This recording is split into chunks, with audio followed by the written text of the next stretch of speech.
The only people who don't want to disclose the truth are people with something to hide. And Orly Taitz is with us, Peter Boyles, 710 KNUS. And it's been a quest of mine, and I've always said I love a mystery, but this is far more than a mystery at this point. Who, in fact, is Barack Obama?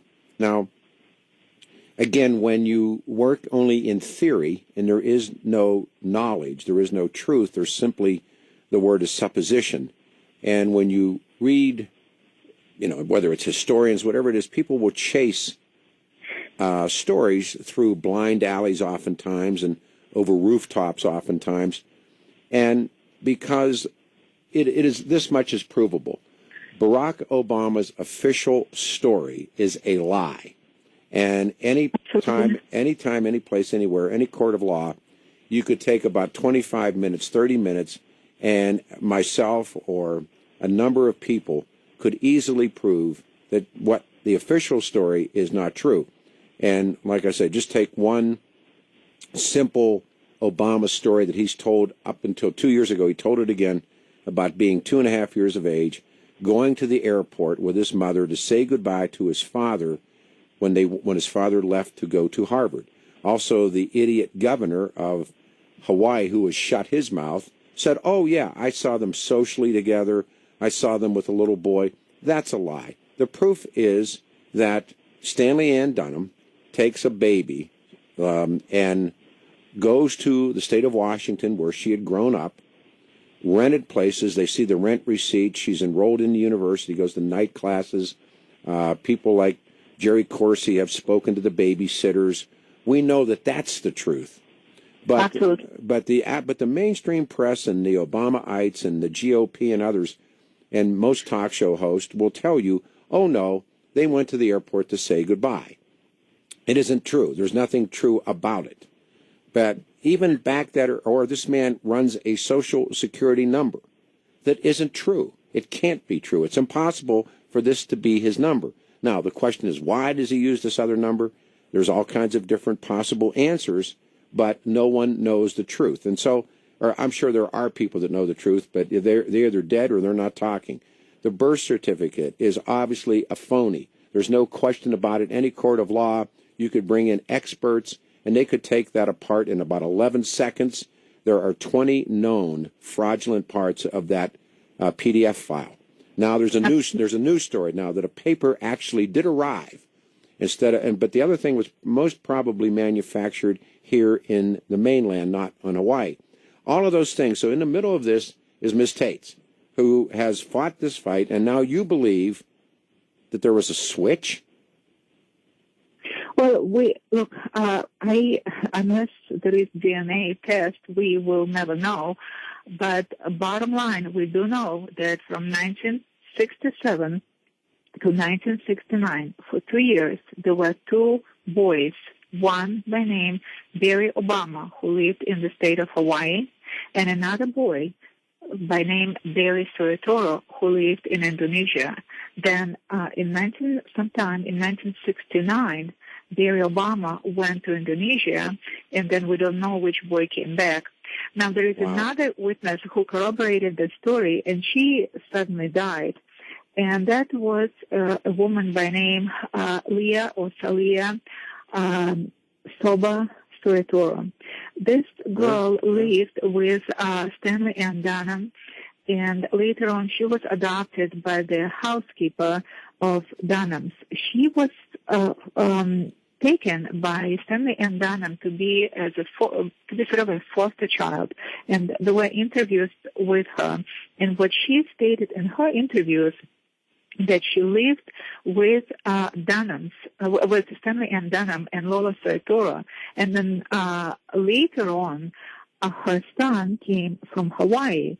So we know that Obama lied in his biography when he said that he went to Hawaii together with his mother. This was absolutely not true. He both Scott Anoli in Hawaii and Leah Soetoro Soba in Indonesia confirmed in their interviews that he did not go to Indonesia until 2 years later. So why would he lie about this? What is the incentive? And that's, I believe, to hide his identity. See, here's another very important, if I may add, fact that supports this.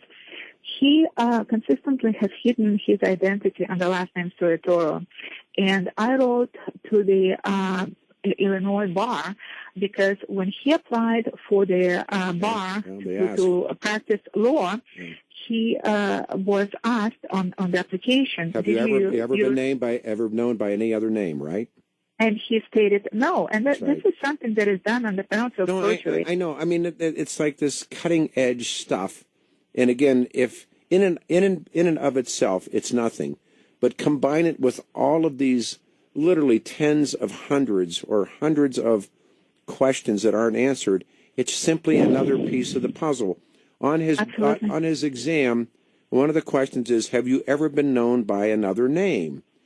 Barack... On application. On application, I'm sorry. To become an attorney. You're right, I apologize. But Barack Hussein Obama says no. Well, all these other kids who are men and women, adults today, oh no, we knew him as another guy. Yeah, absolutely. Now, like I said, in and of itself, it's nothing. Put in the big picture, it's part of the puzzle. But let me tell you, I actually pressed the Illinois bar, and I demanded an investigation. And as a result, what happened was that he resigned from the bar. When he just took office, he was still the member of Illinois bar. And later on, he resigned. And when I continued pressing the issue, they stated, well, he resigned, so we no longer have jurisdiction. There's nothing we can do, which is not true. Because both of the Obamas turned in their law licenses. Absolutely. And why would they? Again, a question. Why would you not keep your law license active? And both Michelle and Barack Obama turned in their law licenses and said we are no longer practicing attorneys. And so, I once again, in and of itself, it's nothing. In a big picture, it's something. And here's again, let's look at Michelle's story. She was saying that she came from a poor family. She went to Princeton, and it's interesting that she became involuntary inactive status very early on, something like 4 or 5 years after she graduated. So a girl from a poor family that has to pay off all of those college loans. Why would she resign her law license? She was working. She was running a hospital, and when they met, through the Reverend Wright, if that's the official story, and Reverend Wright's an interesting character in all of this as well. He has been another guy who has been totally silent. I don't know. He even said they came to bribe him. He's on the record as saying people showed up to bribe him to be quiet. Whatever Reverend Wright knows, he ain't talking. And of course, and recently his daughter was sent to prison. I know. So I'm sure there is a lot of pressure on him to be silent, or else her prison term, which will be much longer. But here's another point that is very important. A person that is always next to Obama's is a woman by name Valerie Jarrett. Oh, Valerie Jarrett's father, sure. But that's not just her father. I don't know if you knew about it, but Valerie Jarrett was married for a very short period of time, something like 3 years. She divorced her husband. Her husband was a medical doctor. He got remarried very quickly to another medical doctor, and they had a child together. And what's interesting, that both of them died at the age of 40, one after another, supposedly of a heart attack, which of course we know can be induced very easily. And who knows what happened there.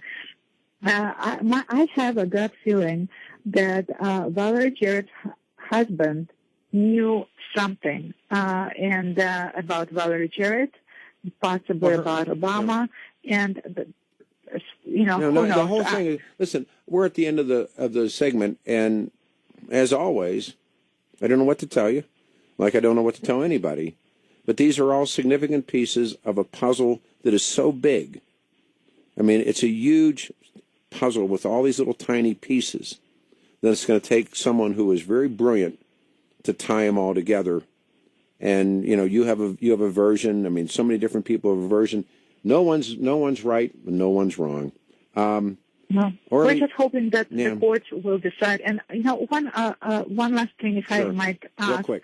The audience, there are a couple of cases that are still open. The judges are supposed to issue decisions. I have just yesterday sent a petition to Alabama. What people don't realize that even though Chief Justice Roy Moore issued a dissenting opinion, and it sort of doesn't count because majority ruled in favor of the Secretary of State and ultimately Obama. There is something that Roy Moore can do. They can go on my website and actually read the petition. We'll hook up across for you. I must break. We'll talk soon. Orly, thank you. The only people who don't want to disclose the truth are people with something to hide.